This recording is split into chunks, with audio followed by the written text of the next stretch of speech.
راځئ چې د بدامنۍ او ترهګرۍ د مخنیوي دپاره کلک ګامونه پورته کړو او د مشکوکو کسانو په ډاګه کولو کې د سکیورټي ادارو ملاتړ وکړو. د مشکوکو کسانو اطلاع په دې نمبر ورکولو سره د امن پرمختګ کې خپل کردار ادا کړو. په دې اړه یو څو خبرو خیال وساتو او د ذمہدار شهري ثبوت ورکړو. راځئ چې د ترهګرو لارې ونیسو. د شکمنو کسانو روغتون کلینیک ته په راتګ سترګې په لار وساتو او د شکمن کسانو خبرداري زر تر زره واکمنو ادارو ته ورکړو. کور، فلیټ، هاسټل او مېلمستون په کرایه ورکولو نه وړاندې تصدیق وکړو.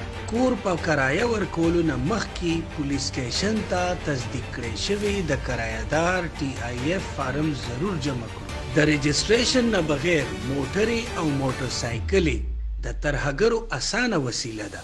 د موټر او موټر سایکل رجسټریشن ستاسو قانوني فریضه ده. سمدستي خپله فریضه ادا کړئ. ستاسو لږه سستي ستاسو لپاره لویه پریشانی جوړولی شي.